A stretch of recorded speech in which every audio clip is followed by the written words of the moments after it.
She was terrific. Umberto Eco's first novel was a surprise international bestseller. The Name of the Rose was a complex scholarly mystery by an Italian professor who studies signs and symbols. It was not a book its publishers expected to sell over 9 million copies. His second novel was also both critically acclaimed and commercially successful. Now he has published a book of satirical essays called Misreadings, and he joins me now. I want to turn to other things, but this is based on a series of parodies that you wrote back in, what, 59? Early 60s. Early 60s, yeah. Yes. They were literary parodies or pastiche Right. and erudite jokes in a serious literary journal. Just to give an example, it is like what happens when somebody sends a copy of the Bible to a publisher, right?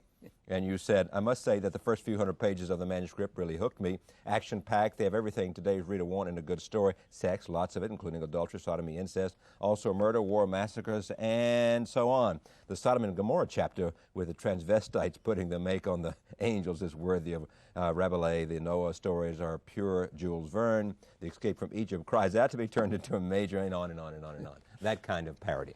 I want to come back to you and all the writings. Tell me what is going on in your country. When I tried to explain my friend American, well, I found this example. Right. Suppose that now, 1993, America is still governed by Harry Truman. Yes. That is exactly what happened in Italy. Mr. Andreotti and these people went in power more or less at the time in which Harry Truman was the president of Christian Democrats. And they remained. There was this legend that in Italy we changed government every 6 months. Absolutely untrue. There was a sort of merry-go-round of governments, but it was the same people, the same political class, for obvious reasons, because Italy was a crucial element in the NATO and the anti-communist front. So we had the artificial situation of a country with the same political class in power for 50 years. Right. That is unnatural. That cannot bring but to corruption and everything. Then the situation has changed. It has been enough that the public prosecutor has started an inquiry, and like an avalanche, everything went into Here's what they're finding out for anyone who hasn't really followed this. Scandal everywhere. Paybacks everywhere. Everybody was skimming off. The whole system, one city after another city, politicians turned out to be been corrupted. Former prime ministers, Craxi and others. You've got Andreotti now accused of being sort of in cahoots with the mafia. This is a prime minister. And people are saying... I find pretty nice that in a country, finally, people has the courage to examine the whole of the situation. Probably there are other countries in this world in which there is a lot of corruption, and there is not such a complete, I wouldn't use the word revolution, because it is not a revolution, but in any case, you see an entire country is deciding to put everything upside down. Right. The only problem we have in this moment is that this political class has not as yet understood the real purport of the situation. The country is more mature than its political class. It's more mature than its political class. So what will emerge as a consequence of all this? All these investigations, all these discoveries, all these scandals? What emerge? What will be the new Italy? Well, the new Italy will be probably, I hope, with a new electoral system. The problem is to destroy what has been called the partitocracy, which is a possible form of democracy, but not the only one. A democracy in which the parties were more powerful than the parliament and then the government. A new electoral system will transform, I hope, that's my view, the old parties in clubs able to produce for election groups with a program, and the Italian will vote for those groups, for those persons, for those programs. Until now, they voted for a party.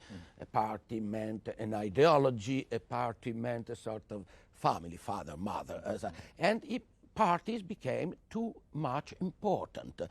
Most of that corruption has not been corruption for personal purposes, but for making the party to grow and to survive. That was abnormal. Certainly it was abnormal. I repeat, because for 50 years there was no alternative, while in France or in Great Britain there was the normal alternative between conservative and social democrats, and in Germany too. In Italy it didn't happen. So it's an abnormal situation. Now it's changing. In which way, I don't know. In some way, certainly, in some way. So there will be something new in the next future, I hope. Yeah. But nothing, just a better and more effective government, not any change of political alignment or anything like that.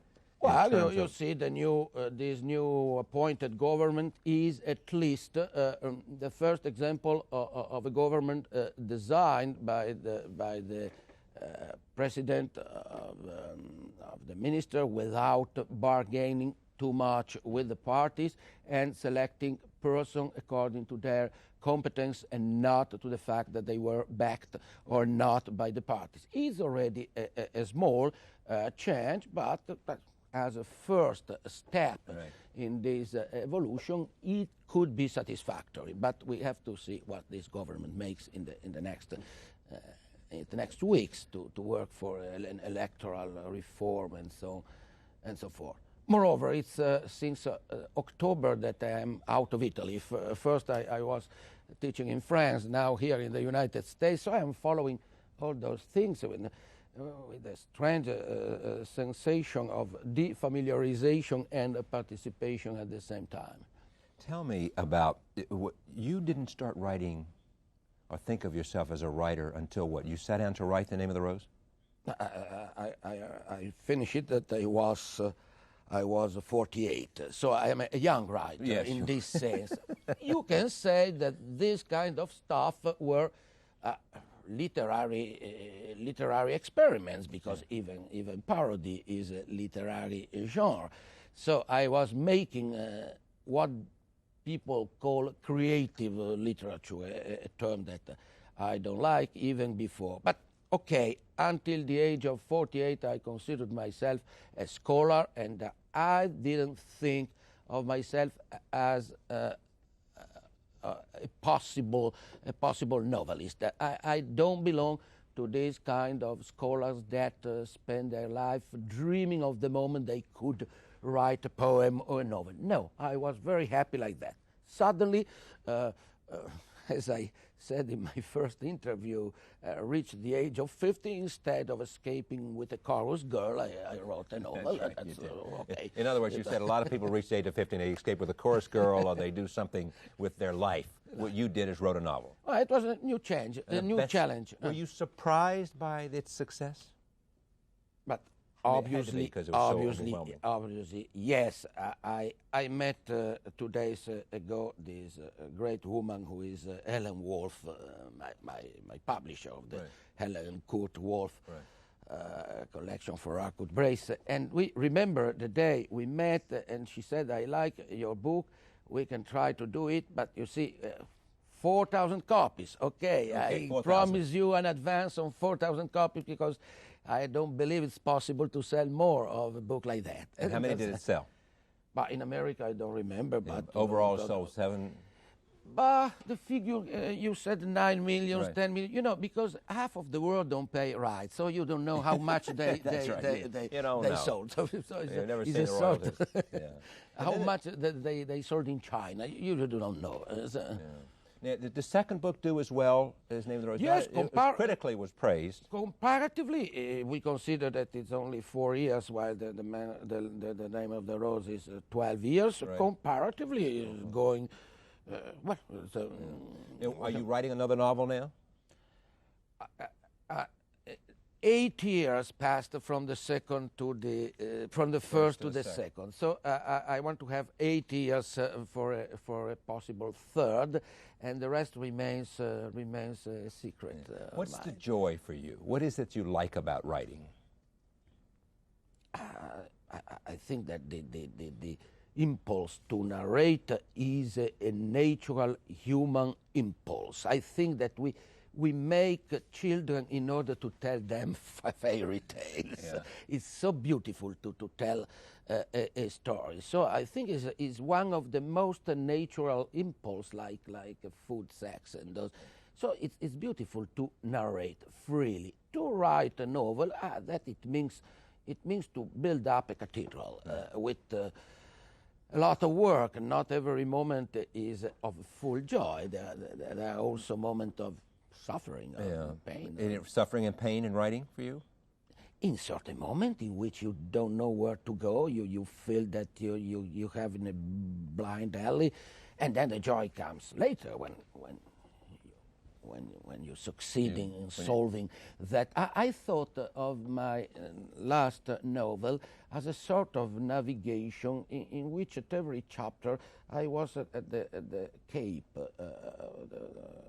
Good Hope. Good Hope, right. And I had to double the Cape. And under the moment I didn't double the Cape, I was really suffering. Since there were 120 chapters in that book, for 120 but subdivided in 10 major sections. For all of those 10 sections, I had to double the Cape, and it was quite an ordeal. But that is a part of the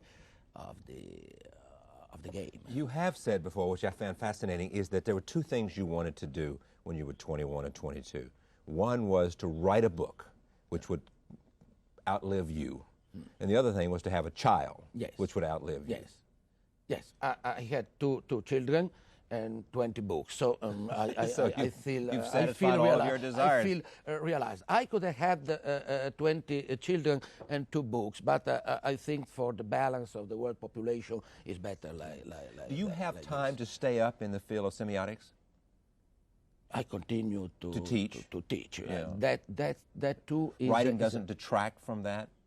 Writing doesn't detract from it, or no. I think I am a polychronic person. You know that people split into monochronic and polychronic. The monochronic one are able to make only one thing at a time, and otherwise the polychronic must make several things at a time. Otherwise, they cannot work, and so there is a sort of continuous exchange among the things. There are things that I tell in a class to my students, and then they are useful to me for a novel, let's say, or vice versa. So I have the impression to do always the same thing, disguised under different clothes. Why semiotics for you? What was it about symbols that so... Semiotics is, for me, not for everybody, is the contemporary form of philosophy, considering the human beings as communicating animals, to give an easy definition. Marshall Blonsky's been here and talked a lot about semiotics on this program. And next, you continue teaching, and do you come here to visit a lot? I mean, what do you think of America, and what do you think from afar of our new president? But what I think of America is difficult, because it's 25 years that I come so frequently in this country. For instance, I feel at home in New York, and so I have no more this innocence for. Then you asked about the new administration. I'm almost out of time, but are Europeans the European were pro-Clinton during the election. They wanted change.